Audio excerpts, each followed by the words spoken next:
mesdemoiselles, messieurs, chers amis de Canal Martinique Télévision, chers amis de LCL, vous qui nous regardez sur kmttélévision.com ou qui nous écoutez sur FM+, 88.9, vous qui nous regardez à Mayotte, à La Réunion, en Guadeloupe, en Guyane, en France et bien entendu en Martinique, bonsoir. Bienvenue dans ce dialogue avec la presse. J'ai le plaisir de l'animer aujourd'hui en compagnie du docteur Samuel M. Paye. Monsieur M. Paye, comment allez-vous? Très bien, bonsoir à toutes et à tous. J'espère que nous allons passer une bonne émission. Bonsoir Cindy, comment allez-vous? Bonsoir, ben, ça va bien. Ça va très bien. C'est le week-end qui s'annonce avec les festivités. Le tour des Yoles démarre dimanche, donc tout va bien. D'accord. Et puis la perspective des vacances, on est très proche du mois d'août. Ça doit vous ravir aussi. Ah oui, oui, ça me réjouit énormément, puisque la semaine prochaine, on est censé pas être là. On est en vacances. D'accord. Vous dites-le, ça vous réjouit tout particulièrement de ne pas être là. Avec vous? Oui, oui, j'ai bien compris. Partir pour mieux revenir, voyons. Pour mieux revenir. C'est ça. Voilà. Bon, vous avez compris que la seule chose qui intéresse Cindy dans la vie, c'est les vacances. C'est bien ça. Écoutez, bon. Non, je dis ça pour votre futur mari. La semaine a été longue, c'est bien aussi de se poser et puis de profiter de bons moments. D'accord. Bonsoir, monsieur. Comment allez-vous, monsieur Girard? Je vais très bien, monsieur Larouché. Et vous-même, comment allez-vous? Je vais d'autant mieux que vous êtes là. Ah, ben c'est bien. Oh là là, quel compliment indirect. Merci en tout cas d'être là. Bonsoir, docteur Montézium, comment allez-vous? Eh bien, bonsoir à toutes et à tous. Et bonsoir, monsieur Larouché, je vais bien. Je suis content que vous soyez là, docteur Montézium, parce qu'on m'a rappelé votre jeunesse. J'ai rencontré quelqu'un et qui m'a rappelé les moments que vous passiez à voler les cannes dans les champs de cannes à sucre quand vous étiez gamin. Vous passiez votre temps à voler des cannes et à aller manger avec des copains et tout ça. Et c'est peut-être pour ça que vous voulez nous parler aujourd'hui de la canne à sucre. Oui. Ça vous rappelle votre jeunesse. Seulement, j'habite Balata, mon village c'est Balata, et ce n'est pas une zone cannière. Je suis navré, ce n'est ni une zone cannière, ni une zone bananière, ni une zone à béquet. Donc vous voyez, on était un peu le village gaulois résistant. Oui, alors sur la canne, bon, c'était un peu d'actualité la canne, et c'est vrai que je crois qu'il faut qu'on en parle parce qu'on est arrivé pratiquement au bout. Alors la canne a une histoire quand même très rapidement à l'abolition de l'esclavage. Toutes les petites distilleries, les petites sucreries disparaissent. Il y a 13 usines. Et un siècle après, il y a une usine. Toutes les autres ont fermé. Au Marin, ils ont fermé. Il ne reste plus que le Gagnon. Et au début des années 80, le Conseil général décide de sauver la dernière unité sucrière de la Martinique. On décide de sauver. Et depuis les années 80, on n'a pas cessé tous les 10 ans d'essayer de sauver cette dernière unité sucrière. D'essayer ou bien de sauver? Sauver. Ah oui, parce que vous avez dit d'essayer de sauver. Non, on la sauve comme je rappelle deux choses, très, très brièvement. C'est que la canne est associée à l'esclavage. S'il y a des Noirs à la Martinique, c'est parce qu'il y a de la canne à sucre. Césaire dit l'odeur du nègre fait pousser la canne. On dit ça, on dit ça. Comme aux États-Unis, le coton a amené les Africains.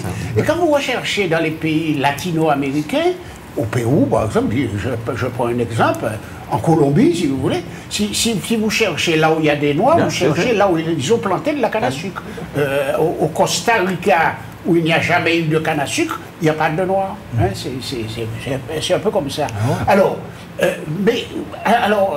à l'époque, les gens disaient que les Martiniquais... Alors pourquoi il y a des Noirs concomitamment à la canne à sucre? Parce qu'il n'y a que les Noirs capables de la couper. Il n'y avait que les Noirs capables de la couper sous le soleil torride. Donc on était allé les chercher en Afrique, les Noirs. Voilà, on est allé les chercher. C'est le départ de la traite négrière. Alors, ça c'est une première chose. Deuxièmement, bon, on pourrait se poser la question pourquoi on s'entête, puisqu'on sait que le sucre,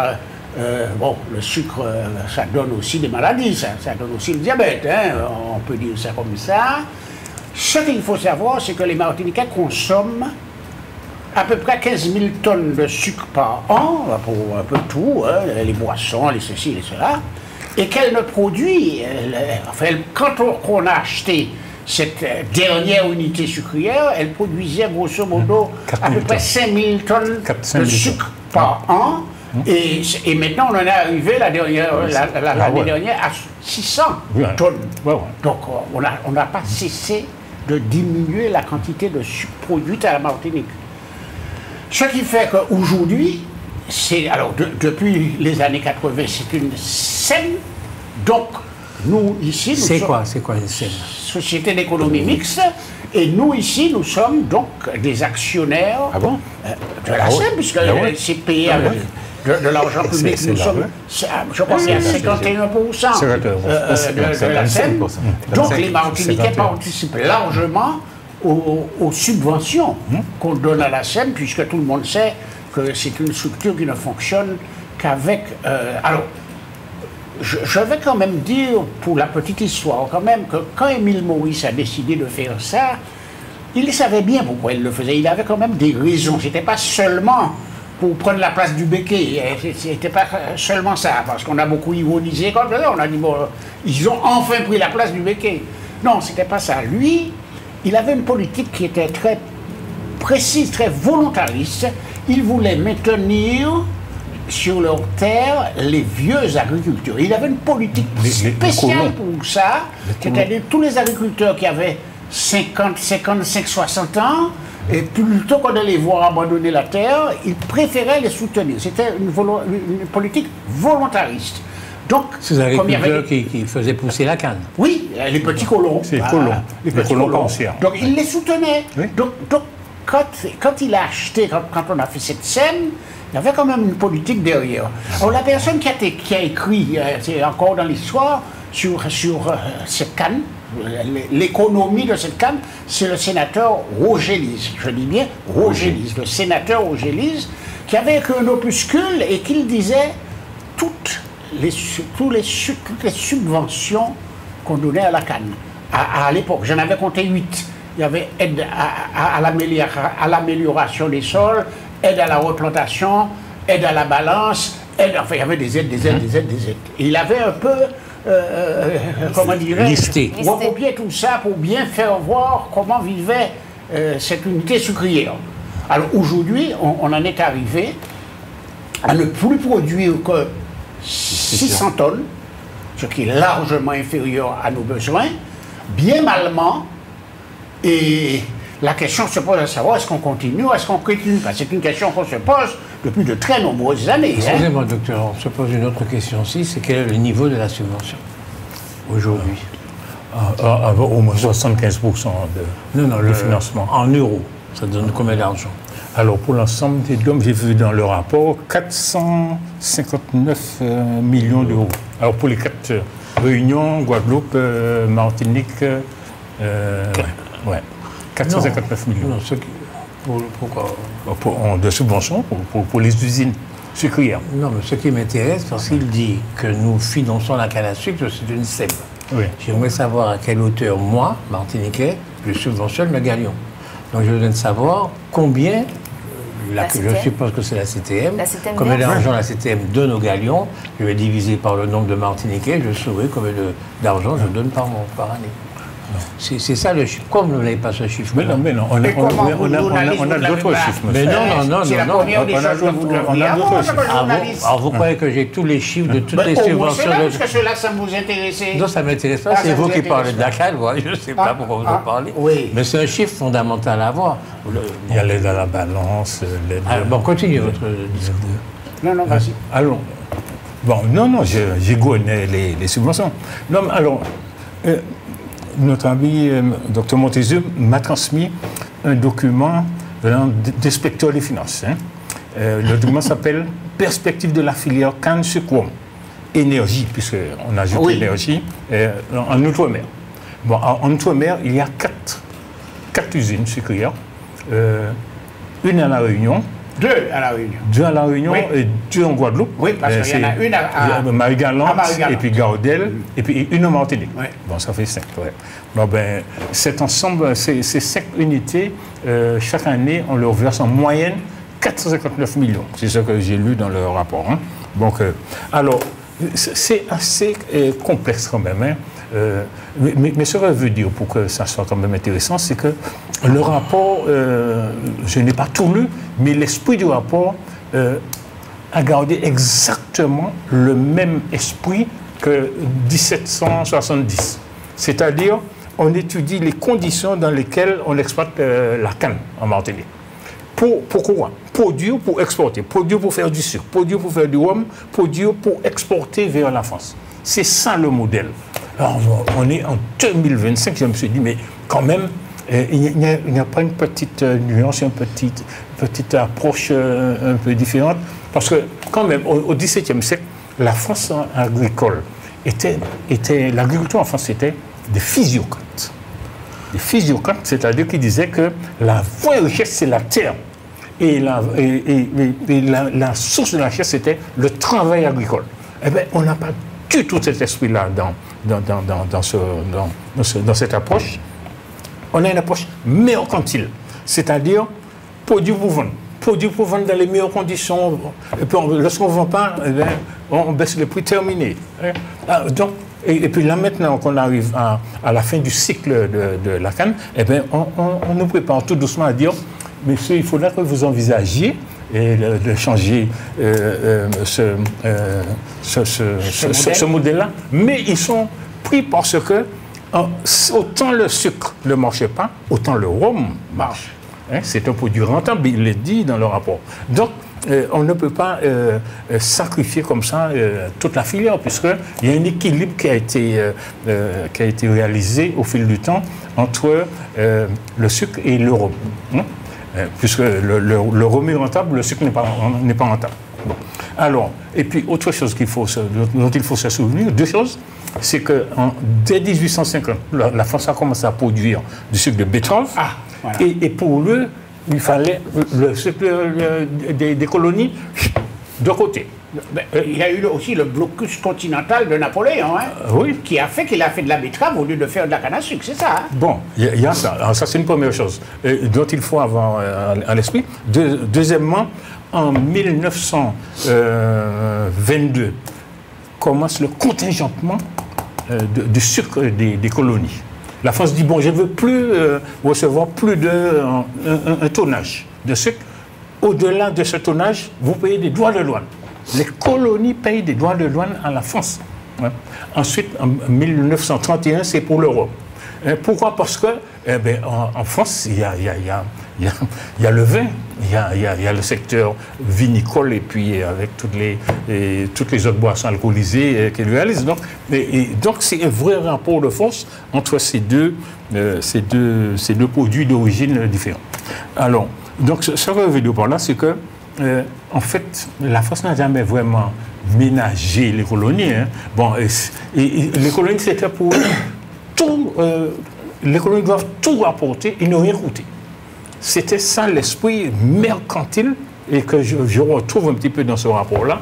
Même si on dit que l'Europe finance beaucoup, même si on dit que l'Europe a créé une OCM sucre en 1968, OCM dans laquelle, Organisation commune de marché, hein, dans laquelle il y a le sucre de betterave et le sucre de canne, alors qui se battent encore.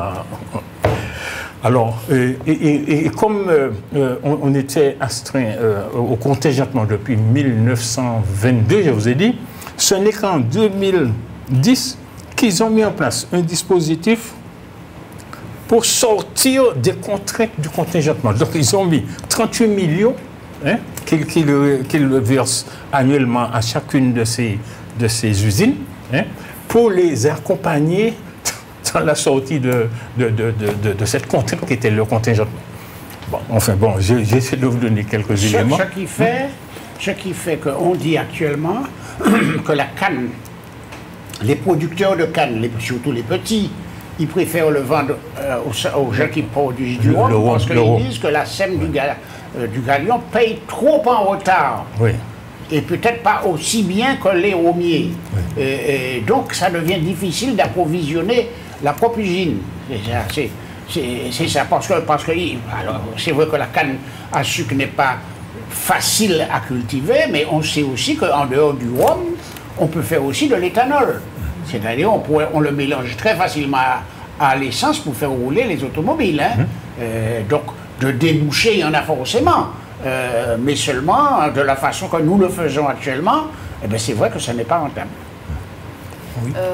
Moi, je pense, puisqu'on est en train de parler de pistes de réflexion, à savoir qu'est-ce que nous faisons justement de cette dernière usine, je pense sincèrement que ça coûterait peut-être moins cher aux Martiniquais de mettre en retraite les personnes qui doivent être en retraite, ou en pré-retraite, de les mettre déjà à la pré-retraite, et puis de se reconvertir davantage de l'énergie, puisque comme a dit le docteur Montezum, il y a l'éthanol, mais il y a d'autres pistes qu'on aurait pu faire avec le rhum, avec l'alcool. On peut faire d'autres choses avec l'alcool, des produits dérivés. Par exemple, on parlait beaucoup d'antibactériens. Quand il y a eu le Covid et tout, on a commandé un tas de gel de nulle part. On peut peut-être créer nos propres antibactériens chez nous. Donc il y a des pistes de changement de secteur à étudier. Et moi, je pense que mettre nos agriculteurs qui sont déjà fatigués et proches de la retraite à la retraite, ce serait moins coûteux pour nous, je pense, financièrement, que de les garder. Quand vous dites la canne est subventionnée à 459 millions, qu'est-ce qui leur donne ces 459 millions? C'est l'Union européenne et l'État.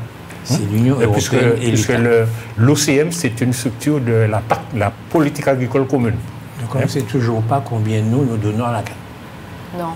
C'est un chiffre. Ah non, mais c'est comme dit le docteur, il y a tellement d'aides différentes. Oui, mais c'est pas normal. Je veux dire qu'à un moment, j'ai eu ce chiffre-là. On sait, vous le savez aussi, je ne sais pas pourquoi vous ne le dites pas, tous les ans, on sait que le Conseil général donnait tant d'argent à C'était variable. Non. Il y a un moment, systématiquement, le Conseil général donnait la même chose que le Conseil régional. C'était pourquoi? L'aide à la balance. Alors, c'est quoi l'aide à la balance? L'aide à la balance, c'est l'aide pour encourager les petits producteurs de canne à produire de la canne. Et puis, l'aide à la balance venait compenser le prix payé par l'usine aux petits planteurs. Il y avait l'aide à la teneur en saccharine. Oui, bien sûr. Moi, je suis assez... Que donnait la collectivité. Moi, j'aimerais avoir ce chiffre-là, combien ça coûte aux Martiniquais. Il faudrait étudier le rapport encore. Je suis surpris de votre discussion, parce qu'en réalité, alors, j'ai bien aimé l'historique de monsieur Montezum. On parle de M. Roger Lise qui a mis en place une politique soi-disant pour aider ce qu'on appelle les petits colons. Hein, oui. Jusque-là, on est d'accord. Et les petits colons ont disparu, je suppose. Ou alors ils sont rentrés dans le côté privé de la structure SEM. Je ne sais pas. Non, ils sont toujours là. Hein. Ils sont toujours là. Ils reprochent à la SEM du Galion de les payer trop tard. Puisque du côté de la SEM, parce que du côté privé de cette structure, dans la fameuse SEM, les sociétés économiques mixtes, il y a quand même la COFEP qui est toujours là, si je me souviens son nom. C'est la COFEP qui gère les spiritueux, qui gère le label 5, qui gère un certain nombre de rhum, dont le rhum Saint James d'ailleurs, d'accord, qui gère un certain nombre de Porto, hein, c'est le premier producteur de Porto d'ailleurs dans le monde, d'accord, qui sont aussi dans cette structure. S'ils ont investi de l'argent, si moi je suis un privé, et que j'ai investi de l'argent dans une structure, et que chaque année, je reçois des subventions pour que ma structure puisse me reverser des dividendes qui font en sorte que je ne paie pas d'argent, je ne vois pas pourquoi est-ce que je vais l'interrompre. Attendez, ce dont on parle là, c'est du sucre. Hein. Oui, non, mais je suis d'accord, mais ça fait partie de la SEM du Galion. Ça veut dire qu'ils se sucrent. Ils se sucrent, justement. Ils se sucrent sur la SEM, mais bien sûr, parce que si je suis une structure privée et que vous me dites tous les jours à quoi je sais, mais que moi je reste quand même actionnaire dans une structure, ça veut dire que quelque part, je dois bien récupérer de l'argent à un moment donné, ou alors, il n'y a pas suffisamment de contrôle et que je fais des choses un peu opaques et qui me permettent de survivre à cette situation-là. En tout cas, c'est ce que je pense réellement. Je le pense parce que je le sais. Bon, la vraie question n'est pas celle-là. La vraie question est de savoir à quoi nous sert aujourd'hui une structure qui ne produit que 600 tonnes de sucre. Si nous sommes dans la perspective que nous avons définie ici sur notre plateau en disant le but de toute réflexion concernant notre pays, la Martinique, c'est de mettre en place des structures viables qui permettent de donner du travail à nos enfants et de développer l'économie de notre pays. Si vous me dites que le besoin en sucre, c'est 15 000 tonnes, que nous n'en faisons que 600, et qu'une bonne partie va au rhum, d'abord, j'aimerais savoir quelle est la rentabilité, d'ailleurs, de 600 tonnes de sucre dans cette histoire. Parce que je suis bien étonné de voir si c'est rentable quand vous ne faites que 600 tonnes. Mais si vous me dites qu'en plus de ces 600 tonnes, que la rentabilité se trouve dans le rhum, Oui. je préfère aller acheter mon sucre dans les îles à côté. Ils ne font pas, hein? Il n'y a que Cuba qui va. Ou à Cuba. Et puis la Guadeloupe Ben, regarde, il y a la Réunion qui pousse. Je suis sûr d'une chose. Je suis sûr d'une Les chose. petits ne font plus Je suis sûr d'une chose. Ce sucre-là nous coûterait moins cher à aller acheter chez eux Oui. Que de... qu'à le produire nous-mêmes. Mais c'est ça Exactement. qui Nous se sommes fait. d'accord. On est C'est ça d'accord. qui se fait. Donc en réalité, de maintenir, alors je vais mettre 5 galions sucre, puisque 5 galions peut-être à rhum, ça fonctionne. Il y a un petit gros, hein? Il y a un petit rhum, d'accord? Donc 5 galions sucre, ça ne fonctionne pas. La question c'est pourquoi on le maintient. On ne le maintient pas, on le maintient. On va vous dire que c'est pour donner du travail aux gens. Non, mais on ne peut pas le maintenir. Ça emploie combien de personnes? Ils vont- Cette structure. On va vous dire aussi qu'il y a le côté historique, c'est-à-dire que c'est la seule c'est- sucrière. Quand les touristes viennent, ils vont d'accord. visiter. Donc, si je comprends bien, l'argent auquel moi je paye mes impôts, et Dieu sait que j'en paye, en fait sert à simplement aux touristes pour venir voir en se disant, nous avons une sucrière sur notre territoire. La vraie question, elle est là. Alors, si vous me dites que c'est pour les planteurs, Je vous ai dit, on les met à la retraite, ça nous coûte moins non mais cher. si vous me dites que c'est pour les Vous ne planteurs, savez pas combien ça vous coûte. Je t'ai foutu Mais c'est de ça. savoir quelle subvention on leur donne. Ça fait une heure que je pose cette question, on ne me répond pas. non, mais si vous me dites que cette structure, c'est pour donner de l'emploi aux jeunes planteurs martiniquais, je leur dirais qu'en 2025, donner à nos enfants la perspective d'aller travailler dans les cannes, et uniquement les cannes, si c'est ça que nous avons promis à 10 000 Martiniquais qui travaillent dans la canne, je m'excuse, là encore nous nous trompons. Non, c'est pas Je- dans la Il n'y a pas canne, 10 000 personnes. Ah, non, non, Il y a combien? Il y a quoi? Non, 1000? non. Moins de 1000? Ah non, c'est non, encore plus pire. que ça, plus que ça. Non, mais il faut qu'on me dise. Mais pas 10 000. Pas 10 000. Bon, combien? 2000? On a 4 000 hectares. Environ. Bon, ça fait Alors, à peu près 4 000 emplois. Sachant que maintenant, il y a les machines qui permettent de couper la oui, canne, oui, de les bien mettre sûr. machin. Donc, il y en a combien? Puisque je vous signale que pour une bonne partie, ces planteurs viennent des îles avoisinantes. Ah oui, Puisque oui, nous oui, n'avons oui, pas de oui, permanent. Oui, beaucoup Donc, de... je dis donc, si solutions c'est pour aussi. faire ça, donc si je comprends bien, on gagne sur des planteurs qui viennent sur les îles avoisinantes, parce qu'il y en a beaucoup qui travaillent au noir, et ça je peux témoigner encore là-dessus, puisqu'ils sont quelques-uns dans mon cabinet, d'accord? Donc, en fait, on profite parce qu'on fait travailler des gens au noir, on profite parce que nous gagnons sur les subventions, mais en réalité, cette usine-là, finalement, l'utilité qu'elle a à gérer mes impôts, je ne la vois toujours pas. Si je peux aller acheter du sucre à côté. Alors, il y a accès à quoi cette usine? Moi, je pose la question. C'est un- Pourquoi est-ce qu'on la garde? Alors, ceci étant dit, ceci étant dit, nous sommes dans le cadre de la PAC, la politique Encore agricole commune. C'est pas encore fini ce truc-là? La PAC? Ah non, non. Ah non, ça a fini de commencer. Non, la PAC, la politique agricole commune, c'est l'une des rares politiques, comment on peut dire ça, supranationales en Europe. Hein. Donc, la PAC finance toutes les agricultures. Oui. Tant le blé, le Oui, maïs, on est d'accord. le bovin, le lait, Je tout suis ça, d'accord. machin. Donc, dans le cadre de OCM, Organisation commune de marché, ce sont des filières. Hein. Donc, comme la canne est dans la filière OCM sucre, eh bien, la canne reçoit les financements. Mais M. Bogirard, le Oui. sucre ne rapporte rien. Je suis d'accord avec M. Mpaye. On continue à produire du rhum. Non. On peut continuer à produire du rhum parce que c'est rentable. Mais on peut arrêter le sucre et puis faire autre chose que du laisse-moi sucre. dire, je comprends ton raisonnement, mais j'essaie de montrer comment les institutions fonctionnent. Quel est l'esprit? Non, mais monsieur- L'esprit, c'est que tout est financier maintenant. Non, mais tout monsieur est Bogirard, calcul. non, c'est trop facile de dire non, ça. Non, mais C'est trop laisse-moi facile juste de dire ça. terminer. Laisse-moi juste terminer pour dire que toutes les agricultures sont très subventionnées. Le blé, le maïs, ça, c'est vrai. Oui, ça, c'est vrai. tout Le raisin, ça, oui. c'est subventionné. La banane, on a créé l'OCM banane en 1994, après l'occupation de l'aéroport. Pour compliquer le schmilblick, la France est le plus gros producteur de sucre en Europe, avec la betterave. La betterave a une maladie. En ce moment, A une maladie. En ce moment, Et vous oui. avez le problème du plomb. Oui, Le problème la de loi, du plomb. oui, tout à fait. Du plomb, ouais. Les- Et les Nicotinoïdes. pesticides devraient améliorer les rendements de la betterave. Oui. Ah, c'est pour ça qu'ils ont... Et actuellement, on leur donne en France du sucre qui vient De Pologne. non, à côté, là où il y a la guerre. L'Ukraine. L'Ukraine, à moindre prix, Oui. à moindre coût.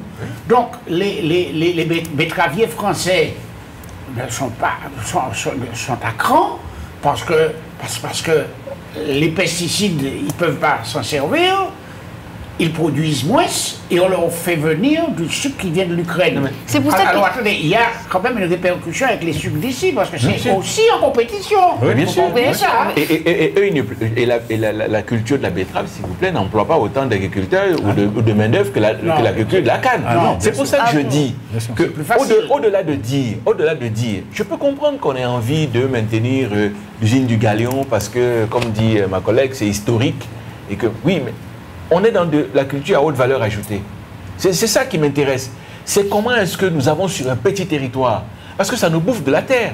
Ça nous bouffe de la terre sur quelque chose qui finalement ne nous apporte pas financièrement quelque chose. Où nous continuons à être dépendants. C'est-à-dire que nous produisons du sucre, mais nous sommes dépendants quand même de cette production. Moi, la question que je pose, plutôt que de faire du sucre, pourquoi ne fait-on pas de la canne de très bonne qualité?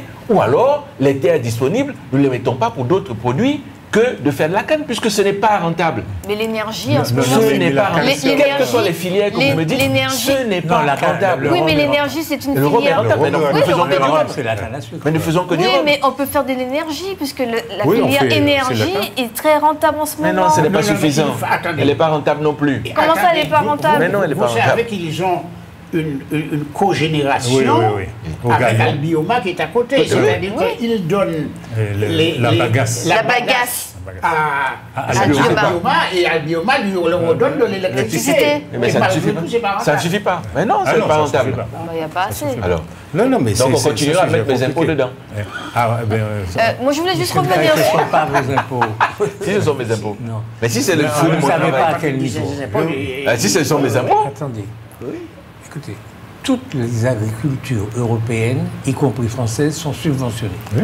La canne à sucre martiniquaise est une culture martiniquaise, elle est subventionnée. Monsieur Laouché. Il n'y a aucun problème à avoir là-dessus. Ça permet à des gens de travailler, je ne sais pas combien de personnes. Il a dit 4 000.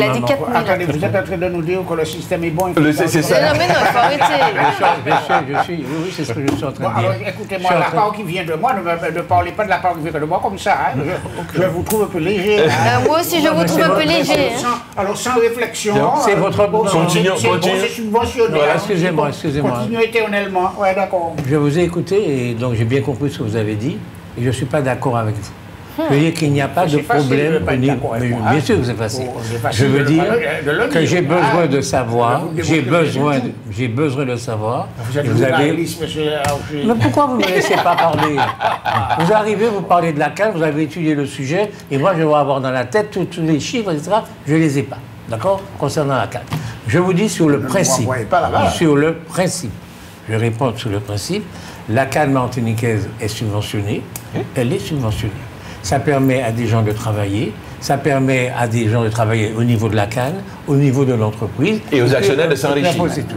Maintenant, l'Europe a des fonds et subventionne sans problème la canne à sucre. Oui, mais non, actuellement. mais monsieur Larouché, ça attribue à rien aux Martiniquais, parce qu'on vient de dire que ce sont des personnes des îles voisines qui travaillent dans la canne. Les Martiniquais ne s'enrichissent pas en faisant la canne. Ça ne nous rapporte rien. Mais Si, attendez, mais je rajoute quelque les chose. plantations appartiennent à C'est des une Martiniquais unité. et ce sont des Martiniquais qui travaillent Monsieur Laouché, à l'usine. malgré- Donc il y a une utilité. S'il fallait arrêter de subventionner toutes les cultures qui sont déficitaires en France, il n'y aurait pas d'agriculture D'accord, très bien. en Alors, France. oui, c'est- D'accord. oui, c'est- Alors alors- nous, c'est toujours la même chose. Oui, Il faut qu'on appuie sur nous-mêmes. Il D'accord. faut Alors, détruire la canne. Je vais vous Ça, c'est dire, l'économie. c'est une unité sucrière.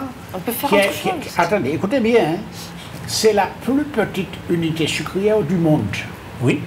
Parce que ailleurs, ça n'existe pas des petites unités sucrières comme ça. Si vous allez au Brésil, d'ailleurs nous sommes allés au Brésil voir, Brésil, mais ce que nous Cuba. avons vu, c'est des sont 10 fois plus importantes que celle-là. Bon. Et celle-là avait été faite pour broyer 100 000 tonnes de canne. 100 000 tonnes de canne. Elle ne boit que 26 000 tonnes de canne. Alors, monsieur, là, je ne sais pas dire beaucoup de choses, je peux bien vous écouter. Mais quelque chose qui est fait pour faire 10 000 tonnes de sucre et qui ne fait que 600 tonnes de sucre, excusez-moi, il y a un problème là. Vous ne pouvez pas fermer vos yeux et dire l'Europe, non.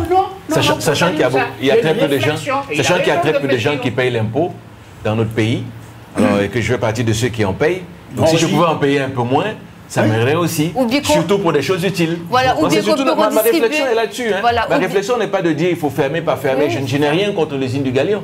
Mais si une usine est faite pour produire 100 000 et qu'on ne lui donne que 26 000 tonnes, ça veut dire qu'il y a quand même un cas, pratiquement un cinquième de la production qui n'existe pas. C'est de l'argent à perdre. Tu continues à dire c'est de l'argent à perdre. C'est le modèle qui est dépensé. Oui, il faut dire les choses. Ce modèle-là, enfin, j'ai peut-être pas suffisamment expliqué, ce modèle-là qui date de près de 3 siècles, il est dépensé. Produit pour exporter et de manière rentable. C'est ça qui est important. Parce que ce qu'il faut savoir, c'est que lors du traité de Paris de 1753, Louis XV a préféré donner à l'Angleterre toute la Louisiane et garder Martinique et Guadeloupe. Parce qu'on était les 2 unités qui produisaient le sucre pour toute la France. Traité de Paris de 1753. Oui, mais il a laissé le Canada aussi. Mais mais c'est bien ça. D'accord. Bon. Donc, manière de dire que ce modèle-là, il est dépassé. Maintenant, c'est un modèle mercantiliste. Maintenant, on a besoin puisque nous nous préoccupons d'autonomie alimentaire, de la production locale et tout, essayons de voir, et c'est une des faiblesses du rapport, c'est qu'à aucun moment, il ne sort pas de cette logique. C'est-à-dire produit pour exporter dans la France. Mais oui. Est-ce que nous... Je ne suis pas d'accord à l'opposition que vous faites, parce que c'était les maîtres de la France, c'est eux qui produisaient la canne à sucre. Ce sont les béquilles. Oui. Méfiez-vous, aujourd'hui, lorsque un fonctionnaire du ministère des Dom-Tom vous dit que Bernard Ayotte est allé 8 fois en un mois au ministère, ce n'était pas pour prendre des ordres, ce n'était pas pour discuter, c'était pour bien autre chose. J'ai la conviction, moi, que les béquilles dirigent la Martinique depuis la France. Bon, okay, nous sommes d'accord. Nous sommes d'accord. Bon, et donc, pourquoi vous faites l'opposition entre le monde de la canne à sucre et puis le gouvernement français à l'époque? Il n'y a pas de... Non, j'ai dit le modèle, je n'ai pas dit le monde. Il parlait du modèle. La manière dont les choses sont conçues. Ce que nous devons choisir aujourd'hui, c'est est-ce que nous faisons le nécessaire pour que le Galion produise le sucre dont nous avons besoin, ou est-ce qu'on le fait? Justement, c'est ce que j'allais dire. À 600 tonnes, il faut regarder comment faire pour monter aux 1000. C'est ce que j'allais dire, monsieur. Non, attendez. Expliquer qu'on n'a jamais cessé de perdre du tonnage. On était à 4000, on est descendu à 600. Pourquoi? Parce que chaque année, il n'y a pas chaque année, il n'y a pas suffisamment de canne. Oui. Deuxièmement, quelquefois on dit qu'il a trop plu. Voilà, il n'y a pas de sucre. Le degré de saccharose est trop faible. Donc le climat a changé, quoi. Mais je ne sais pas, chaque fois il y a quelque chose qui fait que... Et on ne fait qu'attendre. Voilà. On ne fait qu'engloutir les subventions. Quand on va arriver à 100 tonnes, peut-être qu'on va se réveiller en disant qu'il faut peut-être faire autre chose. Parce que visiblement le discours que nous avons là, nous l'avions à 3000 tonnes, nous l'avions à 2000 tonnes, nous l'avions à 1000 tonnes. Maintenant nous sommes à 600, on continue à l'avoir, il n'y a toujours rien qui est changé. Et puis quand on sera à 100 tonnes, on continuera à dire, on attend toujours que les subventions de l'Europe viennent. Mais excusez-moi, mais l'histoire nous rappelle qu'en Martinique, on a eu à peu près 1000 sucreries. 1000 sucreries. Petites sucreries. C'est des petites unités avec la grande chaudière là. On faisait bouillir le vin. Et ce produit-là était extrêmement demandé au niveau international, notamment aux États-Unis. Puisqu'on produisait le sucre roux. Non, mais il faut que tu comprennes qu'est-ce qui s'est passé. Pourquoi les choses ont changé. Non, mais les choses ont changé. Le modèle économique a changé. Moi, je crois que c'est la betterave Oui, la betterave d'une part et le rhum d'autre part. Mais non, mais les gens préfèrent donner leur canne à sucre aux distilleries plutôt qu'à la sucrerie. C'est ce qui sert, c'est-à-dire un mouvement de concentration, faillite, etc. Une logique capitaliste qui s'est installée dans ce secteur et qui fait que toutes les petites sucreries ont disparu, ont été absorbées. Marie-Galante va fermer là. Oui, dans le rapport, il se dit. Donc, ce que j'allais dire, c'est qu'au jour d'aujourd'hui, il y a des technologies différentes. En Inde, on peut faire des petites sucreries presque artisanales. On n'est pas obligé de faire des usines pour envoyer 100 000 tonnes. Surtout si c'est pour produire 600 tonnes. Surtout si c'est pour produire 600 tonnes. Hein? Donc, l'histoire nous rappelle qu'on a eu des petites sucreries qui produisaient. En tout cas, tout ça, c'est la gestion de la Martinique. Non, mais pour revenir, on ne va pas produire des petites sucreries si on n'arrive pas à combler la consommation des Martiniquais. Moi, je trouve ça ridicule. À ce moment-là, on n'a qu'à fermer la filière sucre et puis maintenant, on ouvre quelque chose d'autre. On réfléchit à un autre projet. Le rhum est rentable, très bien, faisons d'autres choses. C'est maintenant qu'on va commencer à réfléchir. C'est là qu'on fait les champignons, non? Oui, il y a les champignons de... pleurotes. Oui. Les pleurotes Il faut des avec champignons. la bagasse. Je voulais parler juste de quelque chose pour revenir à la loi Duplon. Ouais. Puisque comme le docteur en a parlé, je voulais juste profiter pour dire 2 mots. Je trouve que c'est une aberration. Ce gouvernement a perdu la tête de voter une loi comme ça. Parce que c'est un pesticide qui avait été banni, qui a été remis, alors qu'on a montré scientifiquement que c'était très dangereux, que c'était très cancérigène. Pour les abeilles. Je vous ai expliqué la betterave. Hein? Oui, la betterave, tout à fait. Non, Donc, on ne peut pas dire que c'est absurde. mais c'est absurde, c'est absurde. Parce que C'est difficile. on tue un micro-organisme qui sont les abeilles. Les abeilles, c'est eux qui font le travail De pollinisation. de pollinisation. Une fois que les abeilles disparaissent, on devient quoi? Non, mais la problématique Et n'est puis pas là. nous, ça détruit les sols, Non, ça c'est- détruit notre santé. Si on réfléchit comme ça, on réfléchit quand même. Est-ce qu'il est permis dans le reste de l'Europe, ce pesticide? C'est ça. Oui. En réalité, Oui. c'est ça Oui, le problème. Ah Oui. ouais, et Mais en il y a France, pas on de- l'avait interdit. Donc Oui, il n'y a mais- plus d'abeilles dans le reste de l'Europe? Non. Il ne faut pas tuer les abeilles. Il ne faut pas tuer les abeilles quand même. Mais attendez, Non, attendez. la question n'est pas là. La question les n'est pas abeilles. là. La question est de savoir, vous savez, on ne vit pas tout seul. Hein? On ne vit pas tout seul. Aujourd'hui, nous avons des problèmes de développement économique en France. Nous sommes en train de perdre des parts de marché dans le monde. Voilà les 15% que les États-Unis vont nous mettre à partir de la semaine prochaine. Nous allons perdre un emploi, notamment dans l'industrie industrielle. Ce qui n'est pas acceptable, ce n'est pas qu'on interdise ou qu'on remette à plat le pesticide en question. Ce qui est là, c'est ça, c'est qu'il soit accepté dans la même Union européenne, qu'il soit accepté dans certains pays et refusé en France. Ouais. C'est ça qui est aberrant. C'est-à-dire que ou on est dans l'Union européenne et dans ces cas, on se soumet aux règles que tout le monde décrit, ou alors on n'est pas dans l'Union européenne et nous avons le droit, si nous le voulons, de faire ou ne pas faire.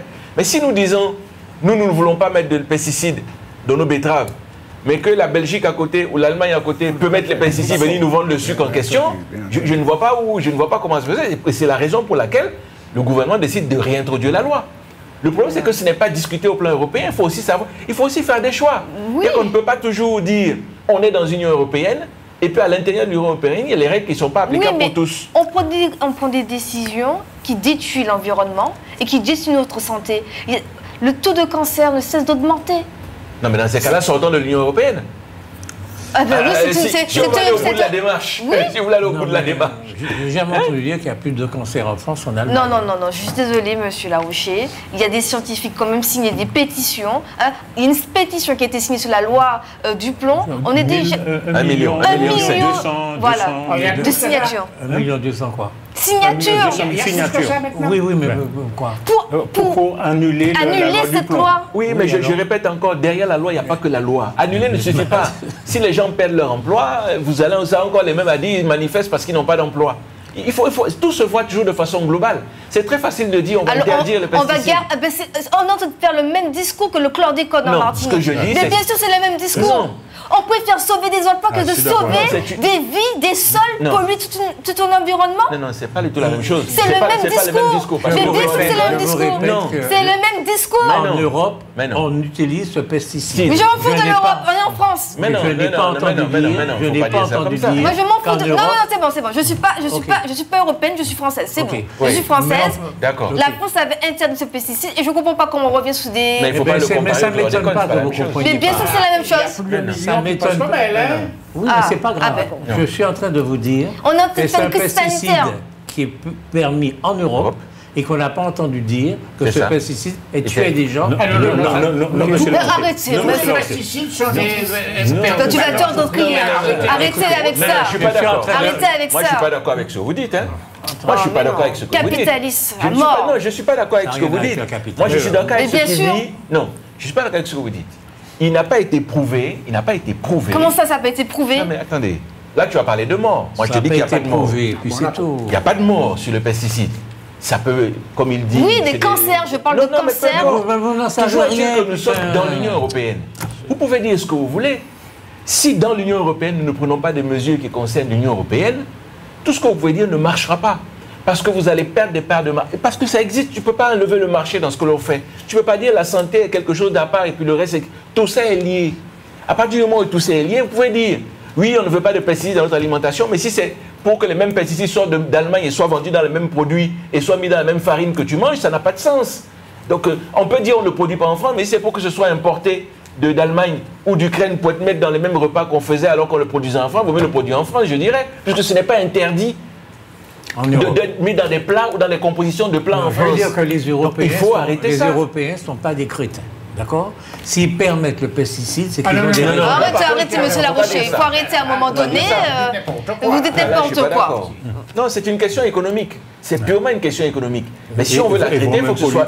Oui, il faut que ce soit traité au niveau européen. Ça ne peut pas être traité au niveau des pays. Je trouve que c'est bon, nos gouvernements, ils sont actionnaires dans ces histoires de betteraves, tout ça. Et puis voilà.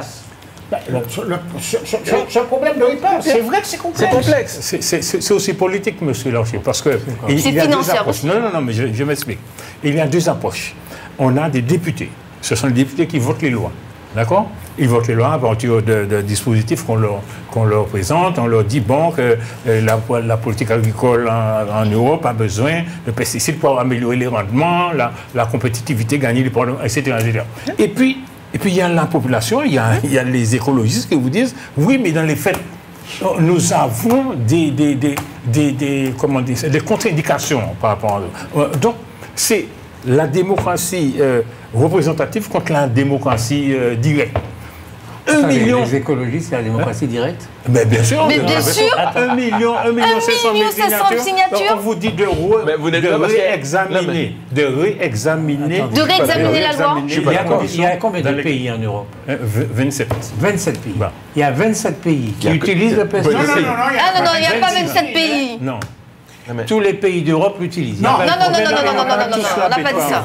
On a dit que l'Europe ne l'interdit pas. On n'a pas dit que tous les pays l'utilisent. Mais l'Europe, c'est 27 pays. L'Europe ne l'interdit pas. Non. Il n'y a qu'un pays qui veut l'interdire.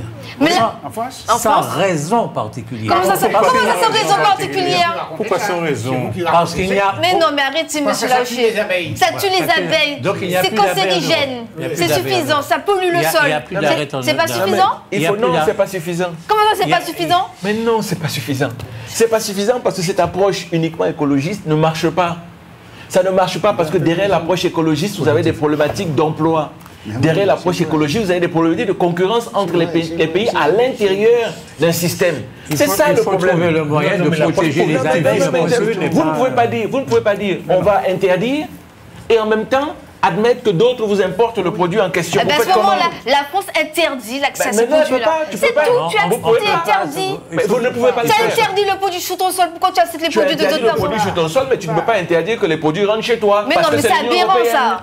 Mais ça, tu peux dire c'est aberrant, il faut que tu sois sortir de l'Europe. Mais il faut sortir de l'Europe, c'est ce que j'ai dit. Non, il faut changer le modèle productiviste. Oui, mais comment on ne peut pas le changer? Eh bien oui, on peut le changer. En faisant quoi? Eh bien, il y a certains pays qui peuvent dire... Il ne faut pas refuser le progrès.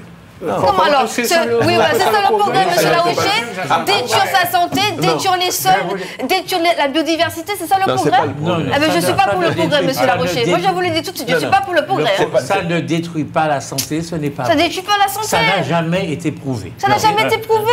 Non, le vrai débat... Vous êtes scientifique. Ça n'a jamais été prouvé. Mais la question n'est pas là.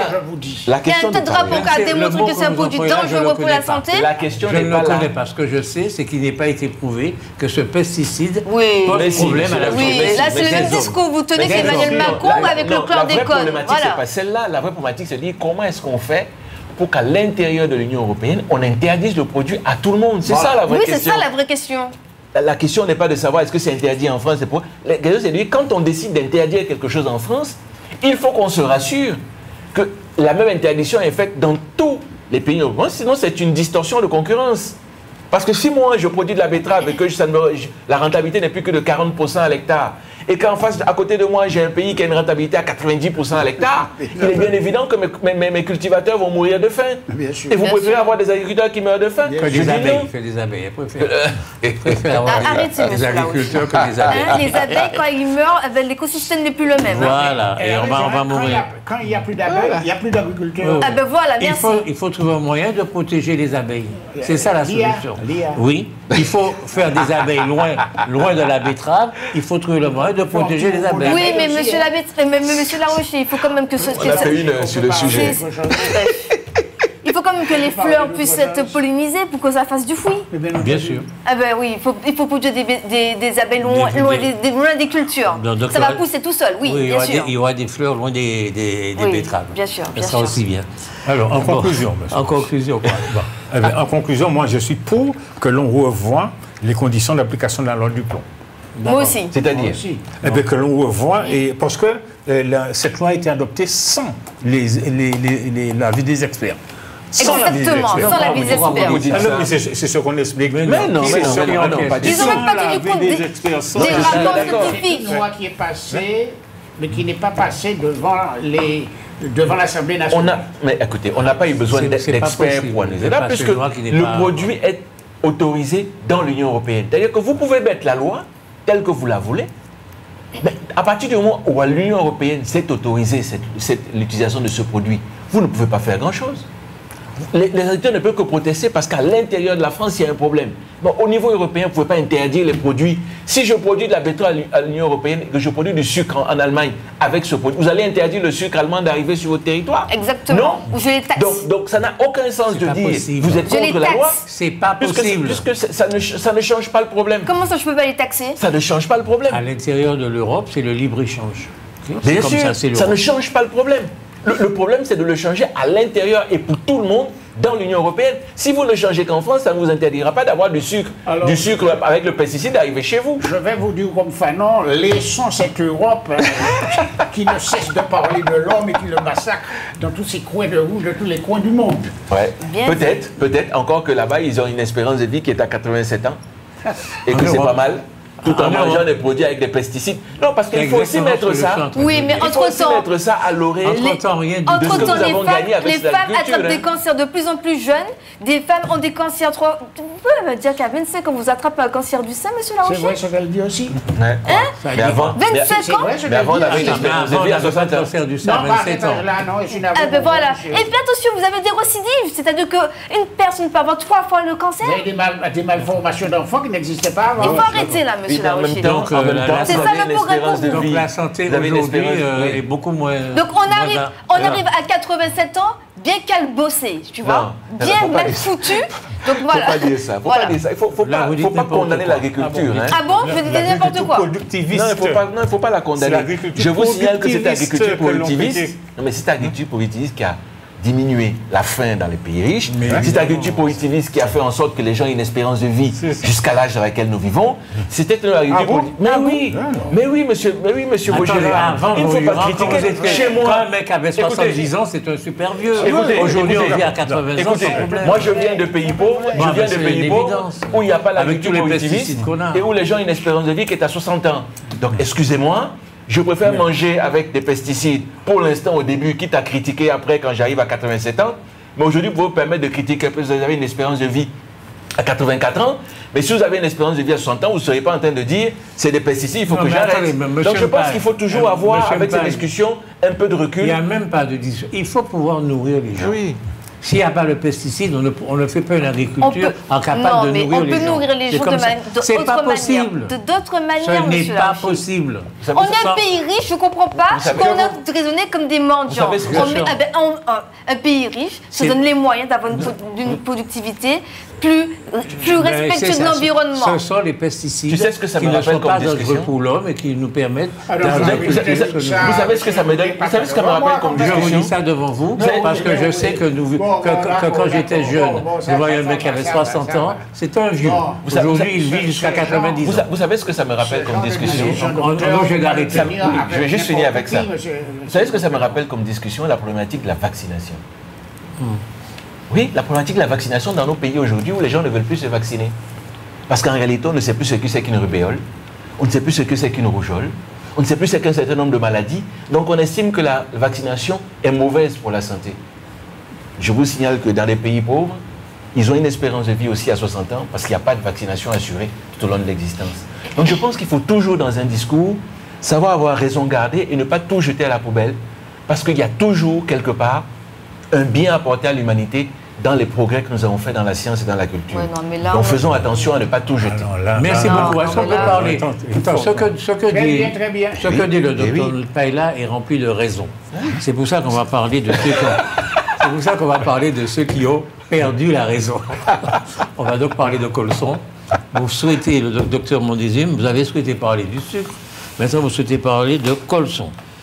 Alors, effectivement, j'ai lu dans le quotidien qu'il y avait une grève importante du personnel de Colson. Alors, vous savez que l'hôpital psychiatrique de Mango-Vulcin s'appelle aussi Colson, comme l'hôpital psychiatrique qui était à Colson. Alors, ce qui m'a un peu gêné en lisant ça, c'est que moi, j'ai appris, moi, quand j'ai fait ma médecine, en tant que soignant, positionné par rapport au malade, on m'a dit d'abord que c'est le malade qui était le plus important. D'abord, ça part de lui. Et puis à partir de lui, on peut décliner tout ce qu'on veut. Et si on l'oublie, c'est qu'on n'est pas dans le vrai. Et là, quand je lis cet article, le personnel à aucun moment ne parle des malades. Et je crois que les malades sont enfin, à mon sens, les malades, c'est à partir des malades qu'on parle. Alors on peut dire, traitez-moi mieux, parce que si je suis mieux traité, je prendrai plus de soins avec les malades. C'est parce que vous... Quelle était la revendication? C'est parce que vous me maltraitez que je ne suis pas suffisamment en bonne posture pour m'occuper des malades. Mais on ne peut pas oublier comme on oublie les malades. Quelle est la revendication? Écoutez, la revendication du personnel. Alors le personnel commence par dire la première chose. Ils disent qu'il n'y a pas de médecin. Oui. Bon, c'est pas qu'en psychiatrie seulement qu'il n'y a pas de médecin. Attends, mais ça concerne les malades ou pas qu'il n'y a pas de médecin? Mais ça concerne les malades. Donc ils parlent des malades sans en parler directement, mais ils en parlent. Quelle démonstration. Mais c'est une évidence. C'est une évidence. C'est une démonstration éblouissante. Je vous remercie. Je vous remercie. Et quand ils disent on n'est pas assez nombreux, c'est aussi pour mieux s'occuper des malades. Mais non, mais c'est ce que je viens de dire. Comment voulez-vous qu'ils vous disent? Mais vous reprenez ce que je dis en le disant mal en plus. Bon. Alors, donc je dis que effectivement des médecins, bon, il n'y en a pas, il n'y en aura pas comme ça. C'est pas parce que vous venez revendiquer qu'il n'y a pas assez de médecins que demain matin, l'ARS va vous donner des médecins. Il n'y en a pas. En France aussi, il y a un problème de psychiatre. Donc il ne faut pas revendiquer de médecins, parce qu'on ne les donnera pas de toute façon. Alors ça c'est une chose. La deuxième chose, ils disent qu'eux-mêmes, ils sont un peu à bout physiquement, parce que c'est un peu ce que j'ai lu entre les lignes. Ayant moins de médecins, les malades sont un peu plus agités. Et eux, ils ont un peu plus de travail. Ça, on peut comprendre ça. Hein? Ça, on peut comprendre ça. Mais malgré tout, je regrette qu'on ne parle pas des malades. Alors, je voudrais quand même un peu en parler. Alors, je suis bien d'accord qu'il faut leur donner satisfaction. Je suis bien d'accord qu'il faut mettre un peu plus de médecins quand on en aura. Hein, d'essayer d'en avoir un peu plus, mais c'est très difficile. Mais je plaide beaucoup pour les malades, surtout les malades psychiatriques à la Martinique, qui... Je parle de la population elle-même. Hein. Vous savez, quand on a créé Colson, au pied des pitons d'acitique du Carbet, moi j'ai toujours dit que c'était, si on me demandait, si on me demandait à n'importe qui, où, parce qu'à l'époque il fallait créer un hôpital psychiatrique, il n'y en avait pas, les gens allaient en Guadeloupe. Alors, si on me disait où il fallait créer cet hôpital, je crois que c'est là que je l'aurais placé aussi. Au pied des pitons du Carbet, dans la verdure, dans la forêt primaire, moi je trouve ça fabuleux. Alors, à Balata aussi, il y avait déjà quelques... Non, mais c'est à Balata. C'est à Balata. Il y avait déjà quelques malades là. Quelques malades. Alors, ce qu'il faut savoir, je le dis parce que je le pense profondément, c'est que sur Colson à Balata, il y avait, je vais dire ça comme ça, il y avait un espace de délire qui était libre. C'est-à-dire que les gens étaient dans des pavillons, mais en général, ils pouvaient aussi beaucoup être dans la cour. Et quand on était dans la cour, on était à l'air libre. Il y avait même des gens qui se baladaient sur la route de Balata. Et à cet endroit... Des malades, vous voulez dire. Des malades. À cet endroit, il y avait aussi des jardins, parce qu'ils faisaient de l'ergothérapie, ils faisaient des poules, des porcs, de la laitue, etc. Il y avait des ateliers occupationnels. Enfin, c'est Fanon, quoi. C'est Fanon. C'est tout à fait Fanon. Ouais. Eh bien, qu'est-ce qu'on a fait? J'ai été administrateur de Colson au titre du Conseil général, c'est pourquoi j'en parle savamment. Alors, qu'est-ce qu'on a fait? Alors, pour des raisons que je préfère ne pas avouer ici, parce que je les trouve un petit peu inavouables, on a préféré aller dans la plaine du Lamentin, créer un hôpital fermé. J'y suis allé, et je vous assure que je n'ai vraiment pas envie d'aller me faire soigner à cet endroit-là. Bon, alors, et bien entendu, alors je finissais en disant qu'à Colson, pratiquement les 2/3 des malades qui étaient là étaient aussi des alcooliques. C'est-à-dire que l'alcoolisme dans les années 50-60, l'alcoolisme était quelque chose de très important à la Martinique, qui détruisait beaucoup la population. Bon, actuellement, il y a des choses qui se sont rajoutées à l'alcoolisme, nous le savons, il y a la drogue, etc., etc. En tout cas, ce que je veux dire, c'est que pour le moment, la psychiatrie à la Martinique est un enfant pauvre. La population n'est pas, quand la population a des problèmes mentaux, c'est vrai que c'est difficile d'abord de les faire prendre en charge. Si vous avez chez vous quelqu'un qui ne va pas bien sur ce plan-là, que vous essayez d'avoir un psychiatre, que vous essayez de dire de venir le voir, etc., c'est vraiment le chemin, un parcours du combattant. Une fois que vous avez eu le psychiatre, on le fait hospitaliser et on vous le remet 1 semaine ou 2 semaines ou 3 semaines après. Moi, je trouve ça... Alors, c'est vrai que c'est parce qu'il n'y a pas de place aussi. Autrement dit, ce que je veux dire, c'est que la psychiatrie mérite beaucoup d'être améliorée à la Martinique, parce que la population martiniquaise a un taux de patients assez important en psychiatrie qu'il faut prendre en charge. Pourquoi on est à la Mangovulsin? Pourquoi on a laissé Colson pour aller à Mangovulsin? C'est la seule chose. Pas le dire. Mais justement, c'est la seule chose qu'on a envie de savoir. Pourquoi vous ne le dites pas? Vous êtes curieux. Mais expliquez-nous pourquoi. Une curiosité un petit peu maladive. Mais enfin, vous n'avez pas envie de savoir. C'est le journaliste qui parle. Est-ce que vous avez envie de savoir? Si. Pourquoi on a laissé Colson pour aller à Mangovulsin? Vous n'avez pas envie de savoir? Oh, vous savez. Mais demandez-lui. Regardez-le là. Mais on vous laisse le soin de le demander. Mais je lui ai demandé, il ne veut pas répondre. Vous ne trouvez pas que c'est une question quand même importante? Il y avait un endroit. Ouais. On ne peut pas penser à un endroit meilleur que celui-là. C'était magnifique. Il fait frais. Oui, et puis c'était pas entretenu. Il y a du jardin. Il y a des jardins. Il y avait des jardins autour. Je ne sais pas moi. On ne peut pas trouver mieux d'un endroit pour mettre une pourquoi on est allé à On l'a mis dans la plaine où il fait chaud. Pourquoi? Et on l'a fermé. Pourquoi? Alors, monsieur, c'est ce qui fait partie, pour moi, des comment dirais-je, secret professionnel. Paradoxe. Paradoxe. J'appelle ça le paradoxe martiniquais. Alors, c'est un paradoxe. Vous avez commencé par dire que vous êtes centré sur le patient. Et puis vous aboutissez finalement à dire qu'il manque de médecins. Donc, ils ont raison d'aller manifester. Oui. Bon, moi, et non seulement ils ont raison d'aller manifester, mais il faut comprendre la maladie psychiatrique dans ce pays. C'est bizarre parce qu'on a tendance à penser, quand on voit notre pays plein de soleil, que finalement, il y a moins de problèmes de psychiatrie dans notre pays qu'en métropole. Alors qu'en fait, c'est l'inverse. C'est l'inverse. Il faut savoir qu'une personne sur 6 dans notre pays souffre de troubles psychiatriques, 1 personne sur 6, alors que nous sommes à 1 personne sur 10 à la métropole. Oula. D'accord? C'est la première chose. Et que quand on met devant ces troubles psychiatriques des personnes en mesure de prendre en charge ces troubles psychiatriques, il n'y en a pas beaucoup. Et tu l'as rappelé, tu disais qu'il n'y avait pas suffisamment de médecins, qu'il y a une équipe mobile de soins palliatifs, mais qui fonctionne avec le peu de moyens qu'elle a, parce que d'abord, il n'y a pas de moyens, mais qu'ensuite, il y a peu de personnel.